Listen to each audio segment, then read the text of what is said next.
Días pasados estuvimos hablando con Marcos Bastos desde la República del Brasil, analista político en esta materia, y junto a Luciana Salcedo, nuestra compañera de la provincia de Santa Fe, en la República Argentina. Queremos continuar dialogando sobre estos temas porque en aquella oportunidad hablaba el entrevistado acerca del negacionismo de Bolsonaro y que tenía más que ver con un tinte de estrategia electoral. Y uno se queda preocupado, ¿no?, con la cantidad de fallecidos. En ese momento había más de 11.500 muertos, también, bueno, más de 170.000 casos. En ese marco me dejó preocupado con varias cositas más que sería interesante volver a preguntar. ¿Es así, Luciana? ¿Cómo te va? Hace unos días habíamos hablado con Marcos sobre la actualidad brasileña y en este caso vamos a hablar un poco de la parte económica. ¿Cómo se ve a un Brasil post esta cuarentena del coronavirus? ¿Cómo pensás que se puede ir reactivando justamente este sector, Marco?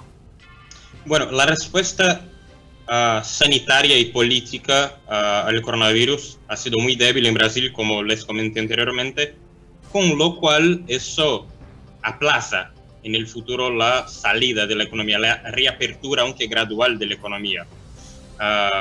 Los estados de São Paulo y Río ya se están yendo para más de 2 meses de cuarentena, con lo cual es más largo de lo que pasó en Wuhan, China, que fueron 60 días.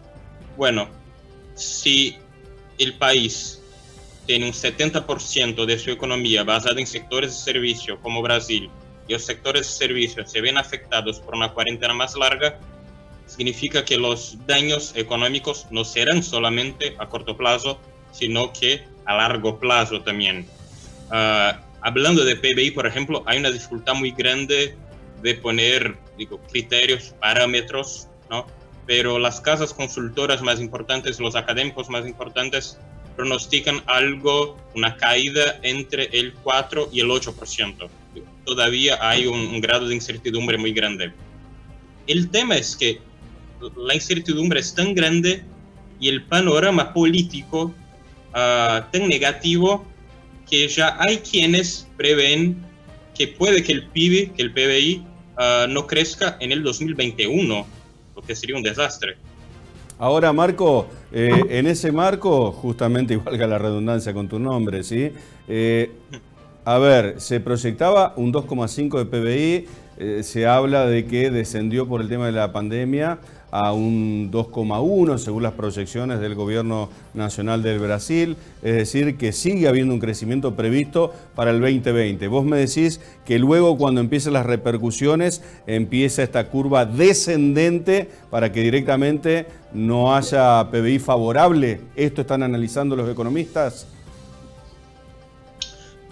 Mira, Horacio, la trayectoria anterior al coronavirus en Brasil no era de crecimiento económico. Eso es mucho de relato desde el Ministerio de Economía de Paulo Guedes y desde el presidente Bolsonaro, con lo cual se entiende. A ver, el ministro de Economía vive de vender optimismo, pero eso no es cierto.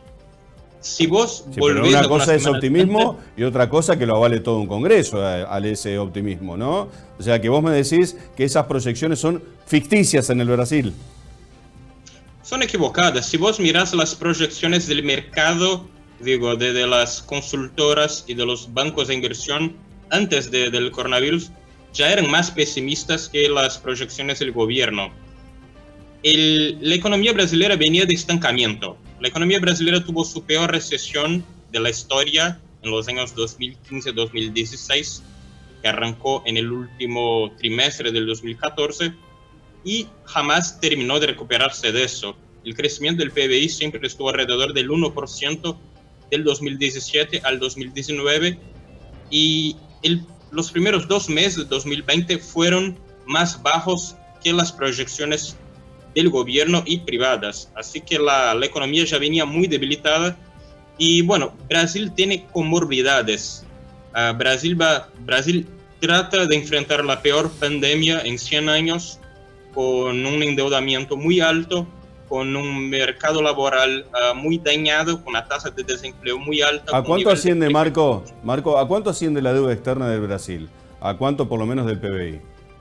La deuda pública de Brasil antes del coronavirus estaba al 76%.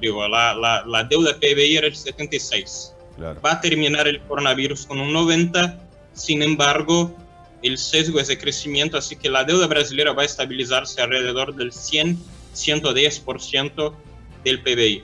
El tema es la trayectoria de la deuda y lo difícil que eso hace con que haya una respuesta desde el Estado. Claro, digo. claro. Claro. Quienes plantean que Brasil debiera tener un programa de obra pública. Bueno, pero ¿cómo financiarlo? Con capital extranjero. Emitiendo moneda. ¿Quiénes van a querer invertir en un país donde el presidente a cada domingo pide un golpe de Estado y dice que la peor pandemia en 100 años es una gripezinha? Es un panorama muy complejo. Claro. ¿Sí, Luciana? Sí, Marco, ¿qué estado brasileño ha sido el más afectado con esta pandemia? Mira, en números absolutos el estado de São Paulo, porque es el estado más grande. Sin embargo, São Paulo tiene una vitalidad económica que le permitió planear bastante mejor que otros estados la respuesta sanitaria. São Paulo, en las primeras 2 semanas que cerró la economía, trató de construir una serie de hospitales de emergencia. Así que el sistema hospitalar de São Paulo no se colapsó, aunque en números absolutos es el más afectado. Vos tenés estados menores, por ende más pobres, como por ejemplo Ceará en el noreste, el estado Amazonas en el norte amazónico, cuyos sistemas de salud ya colapsaron. Bueno, te hago 2 preguntas cortitas, Marco. La primera es, a ver, si es toda una estrategia de posicionamiento político, de marketing, el negacionismo de Bolsonaro, pero claramente las estadísticas me imagino que le deben estar dando por el piso, ¿no? Porque todo el mundo habla del negacionismo. ¿Cómo le están dando justamente los números al presidente del Brasil? Pregunta número 1, según encuestas, según consultoras. Pregunta número 2, ¿quién manda? ¿Quién tiene el poder? ¿El gobernador de São Paulo? ¿El gobernador del sur del Brasil? ¿Santa Catarina? ¿El presidente de la República? ¿O cada uno dentro de su distrito hace exactamente lo que quiere? Bueno, primero, a nivel de aprobación a Bolsonaro, alrededor del 30%. Eso en distintas casas consultoras. En el piso, y no cambia, entonces no, es inentendible. Eso no cambia y demuestra que Bolsonaro tiene una base de apoyo bastante consolidada. Es más, Bolsonaro el último mes creció su número de apoyadores entre los más humildes, los que ganan un sueldo mínimo o menos. ¿Por qué? Precisamente porque esa parte de la población, esa franja de la población, reconocen al presidente Bolsonaro el que les dio un bono de emergencia. Claro. Digo, la iniciativa fue de la sociedad civil aprobada por el Congreso, pero la gente no lo identifica en la sociedad civil, no en el Congreso. Me lo dio el presidente. Claro. Entonces, la gente lo identifica en el presidente. Okay. Así que, bueno, la popularidad de Bolsonaro no está tan mala. Así que Bolsonaro mira a las redes sociales, las encuestas, para tratar de deshacerse de la crisis económica brutal que se viene, diciendo, yo trato de abrir la economía, pero los gobernadores no me permiten. Claro. Así que la segunda pregunta es, ¿quiénes mandan en Brasil? Bueno, el gobernador de São Paulo tiene mucho poder, el presidente tiene mucho poder, pero la Corte Suprema tiene mucho poder también. Un fallo unánime de la Corte Suprema de Brasil decidió que la potestad de hacer políticas de cuarentena es de los gobernadores estatales. Le sacó el mando entonces, directamente lo corrió al presidente. Exactamente, le sacó mucho poder en los hechos la Suprema Corte. Es que el poder judicial es bastante fuerte en Brasil. Bueno, esa es una de las razones por las cuales los apoyadores más recalcitrantes de Bolsonaro piden cerrar la Corte Suprema. Mamita, cómo se viene. Marco, muchas gracias por estos contactos. Realmente han sido muy esclarecedores. Muy amable y a disposición como siempre. Muchas gracias, fue un gusto.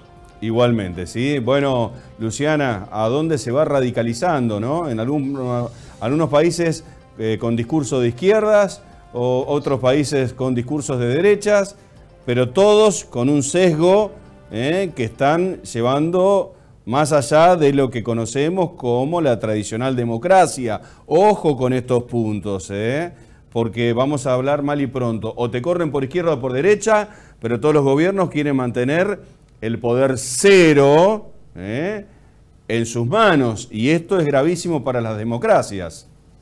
Exactamente, ¿no? Los políticos que muchas veces se quieren aferrar al poder y como bien decía Marco, se ve que Bolsonaro está tratando de negar lo que es justamente esta pandemia del coronavirus, comparándolo solo como una gripe, y vemos a la población que muchas veces se deja de llevar por lo que justamente estos políticos le dan sin ver las consecuencias a futuro, porque hoy Bolsonaro les da el dinero, pero mañana no se sabe justamente cómo esta gente va a poder continuar con su vida. Claro, y Marco nos hizo entender el porqué el negacionismo de Bolsonaro. Le sirve la estratégica movida política para mantenerse en el poder.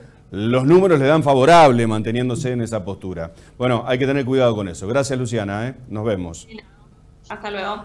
El análisis entonces desde el Brasil y la compañía de Luciana Salcedo desde la provincia de Santa Fe, República Argentina. Más información.